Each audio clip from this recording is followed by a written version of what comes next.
ಎಲ್ಲರಿಗೂ ನಮಸ್ಕಾರ. ಆರ್ಯನ್ ಫುಡ್ ರೆಸಿಪಿಗೆ ನಿಮ್ಮೆಲ್ಲರಿಗೂ ಸ್ವಾಗತ. ಬನ್ನಿ ಫ್ರೆಂಡ್ಸ್, ಆಗಿದ್ರೆ ಇವತ್ತಿನ ಸಿಂಪಲ್ ಆಗಿರೋ ರೆಸಿಪಿ ಬದನೆಕಾಯಿ ಎಣ್ಗಾಯಿ ಮಸಾಲೆ.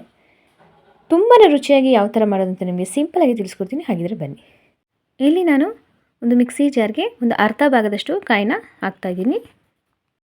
ಹಾಗೆ 2 ಕಟ್ ಮಾಡಿರಕ್ಕಂಥ ಈರುಳ್ಳಿ, 1 ಕಟ್ ಮಾಡಿರಕ್ಕಂಥ ಟೊಮೊಟೊ, ಹಾಗೆ ಸ್ವಲ್ಪ ಕೊತ್ತಂಬರಿ, ಹಾಗೆ 1 ಗೆಡ್ಡೆ ಬೆಳ್ಳುಳ್ಳಿ, ಒಂದು ಸ್ವಲ್ಪ ಶುಂಠಿ, ಹಾಗೆ ಒಂದು ಸ್ವಲ್ಪ ಹುಣಸೆಹಣ್ಣು, 1 ಟೇಬಲ್ ಸ್ಪೂನಷ್ಟು ಜೀರಿಗೆ, ಹಾಗೆ 1 ಟೇಬಲ್ ಸ್ಪೂನಷ್ಟು ಧನಿಯಾ ಪುಡಿ. ನೀವು ಸಾಂಬಾರು ಪುಡಿ ಇದ್ದರೆ ಅದನ್ನು ಸ್ವಲ್ಪ ಹಾಕೋಬೋದು. ಹಾಗೆ ಸ್ವಲ್ಪ ನೀರನ್ನ ಹಾಕ್ಕೊಂಡು ಸ್ವಲ್ಪ ನೀಟಾಗಿ ರುಬ್ಕೋಬೇಕು.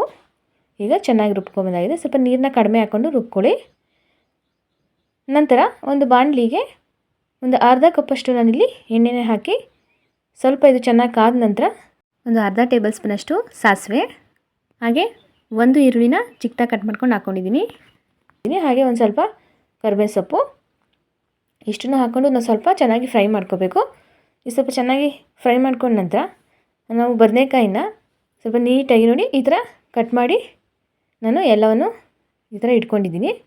ಈ ಥರ ಕಟ್ ಮಾಡಿಕೊಂಡ್ರೆ ನೀಟಾಗಿ ಮಸಾಲೆ ಎಲ್ಲ ನೀಟಾಗಿ ಚೆನ್ನಾಗಿ ಒಳಗಡೆ ಎಲ್ಲ ಅಬ್ಸರ್ವ್ ಮಾಡ್ಕೊಳ್ಳುತ್ತೆ. ಈಗ ಕಟ್ ಮಾಡಿರೋಕ್ಕಂಥ ಬದನೆಕಾಯಿನ ನೀಟಾಗಿ ಎಣ್ಣೆಗೆ ಹಾಕಿ ಇದು ಸ್ವಲ್ಪ ನಾವು ಎಣ್ಣೆಲಿ ನೀಟಾಗಿ ಫ್ರೈ ಮಾಡ್ಕೋಬೇಕು. ಆಗಲೇ ಸ್ವಲ್ಪ ಇದು ಚೆನ್ನಾಗಿ ನೀಟಾಗಿ ಮಸಾಲೆ ಎಲ್ಲ ನೀಟಾಗಿ ಚೆನ್ನಾಗಿ ಹಿಡಿಯುತ್ತೆ. ಈಗ ಇದಕ್ಕೆ ಸ್ವಲ್ಪ ಒಂದು 1/4 ಟೇಬಲ್ ಸ್ಪೂನಷ್ಟು ಅರಿಶಿನ, ಹಾಗೆ 1.5 ಟೇಬಲ್ ಸ್ಪೂನಷ್ಟು ನನ್ನಲ್ಲಿ ಖಾರದ ಪುಡಿ, ಹಾಗೆ ಒಂದು ರುಚಿಗೆ ತಕ್ಕಷ್ಟು ಇದು ಸ್ವಲ್ಪ ಬೇಯೋಕ್ಕೆ ಮಸಾಲೆಗೆಲ್ಲ ಸ್ವಲ್ಪ ಉಪ್ಪಿನ ಅಂಶ ಎಲ್ಲ ಹೋಗಬೇಕಲ್ಲ, ಅದಕ್ಕೆ ಸ್ವಲ್ಪ ಒಂದು ಅರ್ಧ ಟೇಬಲ್ ಸ್ಪೂನಷ್ಟು ಉಪ್ಪಿನ ಪುಡಿನ ಹಾಕ್ಕೊಂಡು ನೀಟಾಗಿ ಸ್ವಲ್ಪ ಮಿಕ್ಸ್ ಮಾಡ್ಕೋಬೇಕು. ಮಸಾಲೆ ಎಲ್ಲ ನೀಟಾಗಿ ಬದನೆಕಾಯಿಗೆ ಅಬ್ಸರ್ವ್ ಮಾಡ್ಕೋಬೇಕಲ್ಲ, ಅದಕ್ಕೆ ನಾವು ಸ್ವಲ್ಪ ಉಪ್ಪಿನ ಪುಡಿ, ಅರಿಶಿನ, ಖಾರ ಪುಡಿ ಎಲ್ಲನೂ ಹಾಕ್ಬಿಟ್ಟು ನೀಟಾಗಿ ಎಣ್ಣೆಯಲ್ಲಿ ಸ್ವಲ್ಪ ಇದನ್ನು ಫ್ರೈ ಮಾಡ್ಕೋಬೇಕು.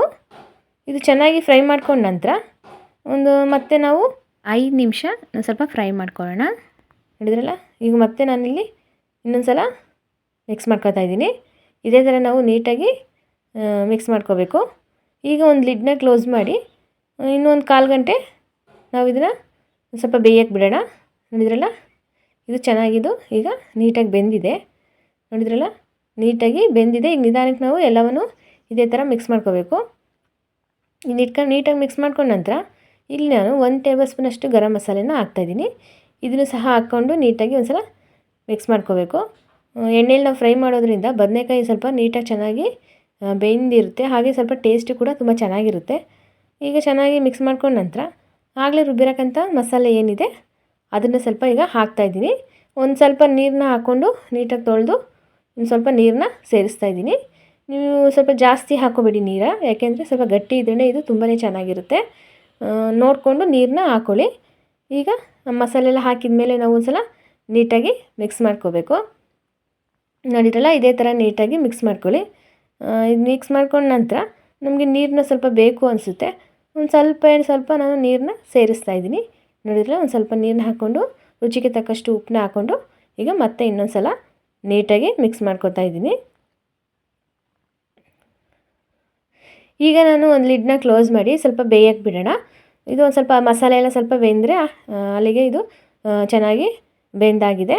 ನೋಡಿದ್ರಲ್ಲ, ಸ್ವಲ್ಪ ಎಣ್ಣೆ ಎಲ್ಲ ನೀಟಾಗಿ ಬಿಟ್ಟಿದೆ. ಈಗ ತುಂಬಾ ಚೆನ್ನಾಗಿದು ಆಗಿದೆ. ರೊಟ್ಟಿ, ಚಪಾತಿಗೆ ಎಲ್ಲದಕ್ಕೂ ಸಹ ತುಂಬಾ ಒಳ್ಳೆ ಕಾಂಬಿನೇಷನ್ ಫ್ರೆಂಡ್ಸ್. ಒಂದ್ಸಲ ನೀವು ಅಷ್ಟೇ ಇದೇ ಥರ ಟ್ರೈ ಮಾಡಿ. ಒಳ್ಳೆ ಕಾಂಬಿನೇಷನು ಚಪಾತಿ ರೊಟ್ಟಿಗೆಲ್ಲ. ಈಗ ಸ್ವಲ್ಪ ಕೊತ್ತಂಬರಿನ ಸೇರಿಸಿ ಹಾಕಿದರೆ ಈಗ ರೆಡಿಯಾಗಿದೆ ಫ್ರೆಂಡ್ಸ್. ಬದನೆಕಾಯಿ ಎಣ್ಗಾಯಿ ಮಸಾಲ ಸಖತ್ತಾಗಿ ಬಂದಿದೆ. ಒಂದ್ಸಲ ಟ್ರೈ ಮಾಡಿ, ನಿಮ್ಮೆಲ್ಲರಿಗೂ ಇಷ್ಟ ಆಗುತ್ತೆ. ಇಷ್ಟ ಆದರೆ ಪ್ಲೀಸ್ ನನ್ನ ಚಾನಲ್ನ ಸಪೋರ್ಟ್ ಮಾಡಿ. ಹಾಗೆ ಯಾರೆಲ್ಲ ನನ್ನ ವಿಡಿಯೋನ ನೋಡ್ತಾ ಇದ್ದೀರಾ ಸಬ್ಸ್ಕ್ರೈಬ್ ಆಗಿಲ್ಲ, ಪ್ಲೀಸ್ ನನ್ನ ಚಾನಲ್ನ ಸಬ್ಸ್ಕ್ರೈಬ್ ಮಾಡ್ಕೊಳ್ಳಿ. ಹಾಗೆ ಬೆಲ್ ಐಕನ್ನ ಪ್ರೆಸ್ ಮಾಡಿ.